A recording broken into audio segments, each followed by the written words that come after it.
یہ ایک بہت ہی ایمان افروز اور دلچسپ واقعہ ہے جو ایک صحابی کے ساتھ پیش آیا۔ حضرت عبداللہ بن حذافہ رضی اللہ عنہ ایک بہادر صحابی تھے۔ ایک مرتبہ وہ مسلمانوں کے لشکر کے ساتھ جہاد کے لیے نکلے۔ جنگ کے دوران وہ رومیوں دشمنوں کے ہاتھوں قیدی بنا لیے گئے۔ انہیں رومی بادشاہ کے دربار میں پیش کیا گیا۔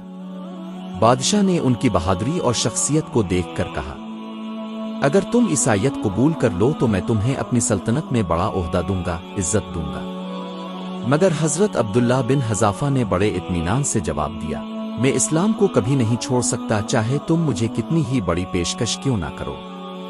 بادشاہ نے غصے میں آ کر کہا، اگر تم نے انکار کیا تو میں تمہیں سخت سزا دوں گا۔ آپ نے فرمایا، تم جو چاہو کر لو، میرا ایمان نہیں بدل سکتا۔ پھر بادشاہ نے حکم دیا کہ ایک قیدی کو ان کے سامنے قتل کیا جائے تاکہ وہ ڈر جائیں۔ ایک مسلمان کو ان کے سامنے شہید کر دیا گیا، مگر عبداللہ کے چہرے پر کوئی خوف نہ آیا۔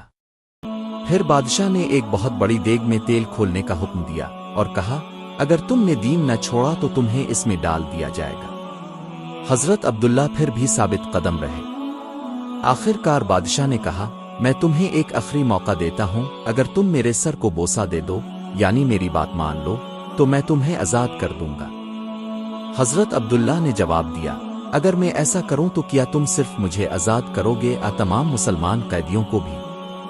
بادشاہ نے کہا، تمام قیدیوں کو آزاد کر دوں گا۔ یہ سن کر حضرت عبداللہ نے ایک لمحہ سوچا، پھر آگے بڑھے اور بادشاہ کے سر کو بوسہ دے دیا، لیکن یہ اپنی جان بچانے کے لیے نہیں بلکہ تمام مسلمانوں کی آزادی کے لیے تھا۔ بادشاہ نے وعدہ پورا کیا اور تمام مسلمان قیدیوں کو آزاد کر دیا۔